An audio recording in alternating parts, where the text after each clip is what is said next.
Assalamu alaikum students. I hope you are doing well. Today I'm going to discuss Physics Paper 2 of Class 10 for 2023. So let's start. Question 1. Draw a label diagram that demonstrates the passage of a light ray passing through a glass slab from air. हमने क्या करना है, एक diagram बनानी है जो कि ये डिमोस्ट्रेट करे कि लाइट ग्लास स्लैब से किस तरह गुजरती है. सो लेट्स स्टार्ट. ठीक है, हमने सबसे पहले क्या करना है, ग्लास स्लैब बनाना है रेक्टेंगुलर. ठीक है, इस तरह इसको लेवल कर दें ग्लास स्लैब. ठीक है, अच्छा उसके बाद हमने क्या करना है, रे ऑफ इंसिडेंस डालनी है. ठीक है, रे ऑफ इंसिडेंस. ठीक है, अच्छा और उसके बाद क्या होती है, यहाँ पे डायफ्रैक्ट होती है लाइट थोड़ा इस तरह, और यहाँ पे आगे फिर से वो हो जाती है. तो इसको कहते हैं एमर्जेंट रे. ठीक है, और यहाँ पे हम इसका नॉर्मल भी डाल सकते हैं जो कि परपेंडिकुलर हो, और ये तकरीबन कोई 30 डिग्री बनाती है यहाँ पे. ठीक है, और ये यहाँ पे भी हम कह सकते हैं 30 कोई डिग्री बनाते हैं. ठीक है, ग्लास में क्या होता है, डायफ्रैक्ट होती है और रिफ्लेक्ट होती है, उसकी वजह से क्या होती है, उसका एंगल चेंज होता है. ठीक है, आप इस तरफ बना सकते हैं. Moving to question number 2, state any two conditions that must be fulfilled for a charge to experience magnetic force when it is placed in a magnetic field. ठीक है, हमने क्या करना है, किसी चार्ज को किसी मैग्नेटिक फील्ड में रखना है. सही है, ये लेट्स सपोज ये कोई मैग्नेटिक फील्ड है, मैग्नेटिक फील्ड. ठीक है, हमने दो कंडीशंस बताने हैं जो कि ये चार्ज क्या करें, मैग्नेटिक फोर्स को एक्सपीरियंस करें. ठीक है, जो पहला कंडीशन हमारे पास है दैट इज, ठीक है, जो चार्ज की वेलोसिटी है, velocity charge velocity should not be equal to 0. ठीक है, वेलोसिटी 0 नहीं होना चाहिए, इसको चेंज इसकी position with time to with respect to time change होना चाहिए. ठीक है, दूसरा जो कंडीशन है दैट इज जो डायरेक्शन है, direction of motion of the charge particle. ठीक है, should not be parallel.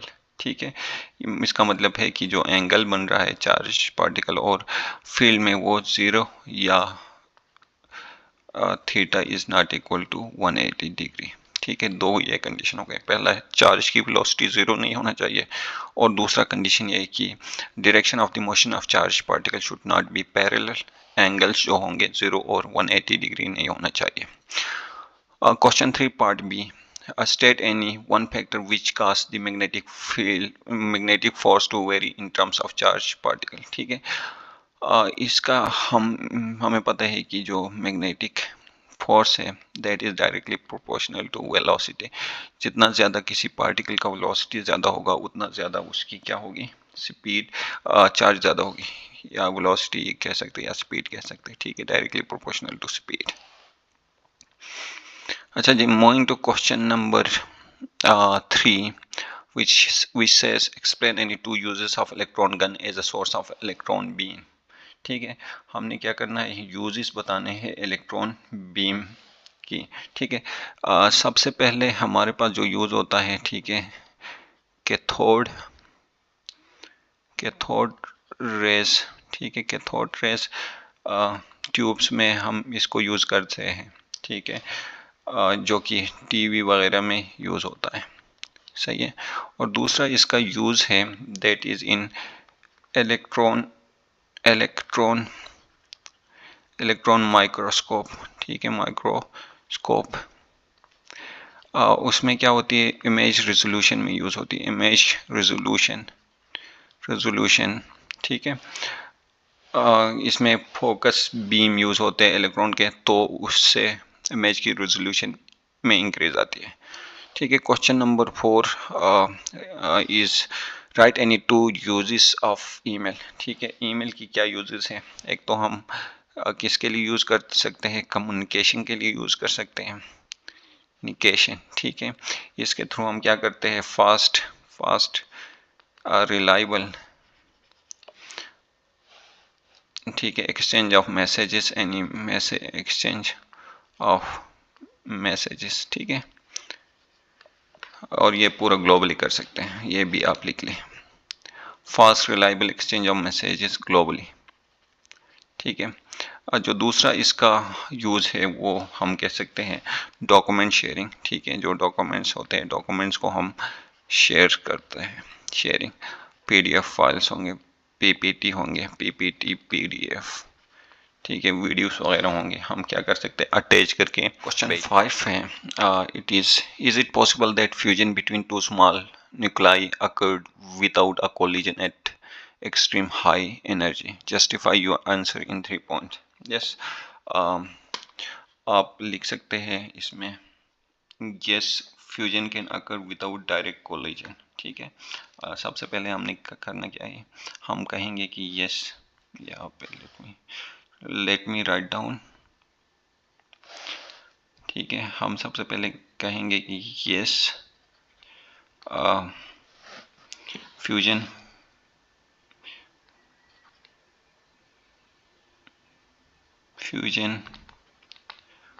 occurs without direct collision. ठीक है, डायरेक्ट कोलिजन, और इसको हमने क्या करना है? एक्सप्लेन करना है। ठीक है, सबसे पहला जो एक है हमारे पास, ठीक है, रीजन, दैट इज हमारे पास है क्वांटम टनलिंग। ठीक है, इसमें क्या होता है हमारे पास? एट हाई एनर्जीज न्यूक्लाई और कम रिपल्जन विदाउट फिजिकल कोलिजन। ठीक है, हाई एनर्जी पे क्या होते हैं? न्यूक्लाई और कम रिपल्जन करते हो, और फिजिकल कोई कोलिजन नहीं होती है, लेकिन फ्यूजन होती है। ठीक है, दूसरा आप कह सकते हैं हमारे पास जो है प्लाज्मा कंडीशंस। ठीक है, प्लाज्मा कंडीशंस खासकर स्टार्स पे। ठीक है, स्टार्स पे क्या होता है? एक्सट्रीम हीट की वजह से क्या होती है? न्यूक्लाई फ्यूज होते हैं। तीसरा इसका आप रीज़न दे सकते हैं इलेक्ट्रोस्टैटिक स्क्रीनिंग, इलेक्ट्रोस्टैटिक स्क्रीनिंग। ठीक है, इसमें भी क्या होता है? High energy environment reduce columns barrier effect, और इसकी वजह से क्या होती है? फ्यूजन होती है। मूविंग टू क्वेश्चन 6, हमारे पास ऑप्शन है, इधर we have to solve question A, part A और part B. So let's start with part A. Question part A में कहते हैं calculate the length of a simple pendulum if its frequency is. ठीक है, हम यहाँ पे करते हैं पार्ट ए, हमें गिवन है फ्रीक्वेंसी। ठीक है, फ्रीक्वेंसी कितना है हमारे पास? ठीक है, फ्रीक्वेंसी है हमारे पास 1.5 हर्ट्ज। ठीक है, और जी हमें दिया है 10 मीटर पर सेकेंड स्क्वायर। ठीक है, हमने क्या निकालना है? इससे लेंथ निकालनी। ठीक है, हमें पता है पीरियड इज इक्वल टू क्या होता है? 1 फ्रीक्वेंसी होता है। इससे हम पीरियड निकालेंगे विच इज इक्वल टू 0.67। ठीक है, जो टी जो हमारे पास होता है that is also equal to 2 pi square root L divide by g होता है। ठीक है, यहाँ पे हम इसको सब्स्टिट्यूट करते हैं। ठीक है, इज इक्वल टू 2 पाई, ठीक है, रूट एल अपन 10। ठीक है, इसको हम सोल्व करेंगे तो हमारे पास जो आंसर आएगी दैट इज 0.11 मीटर। ठीक है, जो लेंथ है वो हमारे पास 0.11 मीटर आ जाएगी। अच्छा, पार्ट बी करते हैं। पार्ट बी में हमसे पहले पूछा है, ठीक है, क्वेश्चन पढ़ते हैं। Define terms pitch and loudness of sound, part है। ठीक है, पार्ट बी का पार्ट है। ठीक है, सबसे पहले हम डिफाइन करते हैं पिच किसे कहते हैं। ठीक है, पिच जो होता है that is perceive frequency of sound wave, perceive frequency of sound wave. ठीक है, और ये किस पे डिपेंड करती है? फ्रीक्वेंसी पे डिपेंड करती है, डिपेंड ऑन फ्रीक्वेंसी। जितना ज़्यादा फ्रीक्वेंसी होगा उतना ज़्यादा साउंड हायर पिच होगा, ठीक है। और दूसरा जो हमारे पास है दैट इज उस टर्म है दैट इज लाउडनेस। ठीक है, लाउडनेस क्या है हमारे पास? दी सब्जेक्टिव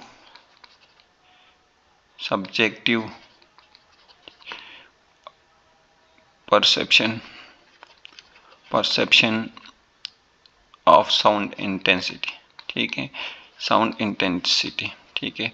हर बंदे का अपना परसेप्शन होता है, किसी के लिए ज़्यादा लगता है, किसी को कम लगता है। और इसको हम किस में मेजर करते हैं? डेसिबल में करते हैं, डीबी, ठीक है, डीबी इसका मेजरमेंट यूनिट है। और ये एम्पलीट्यूड ऑफ द साउंड पे डिपेंड करते हैं, एम्पलीट्यूड, ठीक है। अच्छा जी, अभी हम पार्ट 2 में जाते हैं, जो कि हमारे पास है हमने क्या करना है। Intensity of source of sound is 10⁶ W upon m square watt square meter square, and the intensity of faintest audible sound is 10⁻12 watt per metre square, ठीक है। तो इसको हम यहाँ पे करते हैं, इसको मैं रिमूव कर रहा हूँ और ताकि यहाँ से मैं इसको सोल्व करूँ।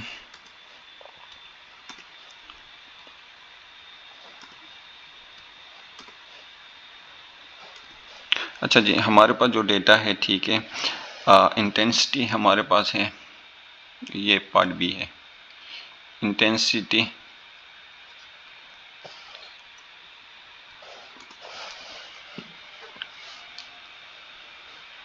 ठीक है। जो इंटेंसिटी ऑफ सोर्स है वो हमारे पास क्या है? 10⁻6 10⁻⁻6 वाट अपन m स्क्वायर, ठीक है। और फेंटेस्ट ऑडिएबल इंटेंसिटी, ठीक है, इसका हम कह सकते हैं I0, ठीक है, जो कि है 10⁻⁻12 W/m स्क्वायर, ठीक है। साउंड लेवल हमें पता है, साउंड लेवल का जो फार्मूला होता है, साउंड लेवल का फार्मूला है, ठीक है, दैट इज 10 I/I0, ठीक है। इसमें हम सब्स्टिट्यूट करेंगे तो हमारे पास जो आंसर आएगा वो है 60 dB 7। यहाँ पे भी हमारे पास ऑप्शन है, इधर हमने ए करना है या बी करना है। चलो let's start with part A, ठीक है। हमें calculate the equivalent capacitance of 3 capacitor 3, 6 and 9 ohm in a circuit if they are connected in series, ठीक है, और पैरेलल, ठीक है। सबसे पहले हमें पता है हमें गिवन जो डेटा है, ठीक है, 3 कैपेसिटर दिया है, that's is C1, C2 and C3, ठीक है। इनकी वैल्यूज हमें पता है 3, 6 एंड 9 है, ठीक है। अगर पहला जो है दैट इज अगर सीरीज में हो, सीरीज कम्बिनेशन हो तो क्या बनती है? सीरीज कम्बिनेशन में हमें पता है 1/C इक्विवेलेंट होती है, ठीक है, which is equal to 1/C1 plus 1/C2 plus 1/C3, ठीक है। इनको हम सब्स्टिट्यूट करेंगे तो ये हमारे पास आ जाएगा 1/3 प्लस 1/6 प्लस 1/9, और इसका जो आंसर आएगा वो है 18/11, ठीक है। इसको हम सिंप्लीफाई करेंगे तो 1.64, ठीक है। अच्छा जी, अगर हमारे पास यही सर्किट पैरेलल में हो तो क्या होगा? ठीक है, पैरेलल कम्बिनेशन हो तो ठीक है, पैरेलल हो तो हमारे पास क्या होता है? सिंपली जो C इक्विवेलेंट होता है दैट इज सम होता है, ठीक है। यहाँ पे हमने क्या किया, सी इक्विवेलेंस निकाला जो कि 1.64 है, और यहाँ पे जो सी इक्विवेलेंस होती है दैट इज डायरेक्ट सम, ठीक है, ऑफ दी 3 कैपेसिटर। तो ये हमारे पास आ जाएगी 18 UF। सही है, ये हमारे पास आंसर आ गया। अच्छा जी, पार्ट बी हमारे पास है, यहाँ पे करते हैं इसको। हमारे पास एक सर्किट दिया है, ठीक है। कैलकुलेट द टोटल रेजिस्टेंस, हमने क्या करना है, टोटल रेजिस्टेंस निकालने है जो गिवन हमारे पास डायग्राम है उसको। R1 हमारे पास 5 ओम है, ठीक है। R2 10 है, R3 15 है, ठीक है। कंडीशन ये है कि please remember that R2 and R3, ठीक है, R2 और R3 ये दोनों क्या है, आपस में पैरेलल है, एंड R1 इज सीरीज में, ठीक है। तो हम इसको कैलकुलेट करते हैं। अगर पैरेलल वाला सबसे पहले करते हैं, ठीक है,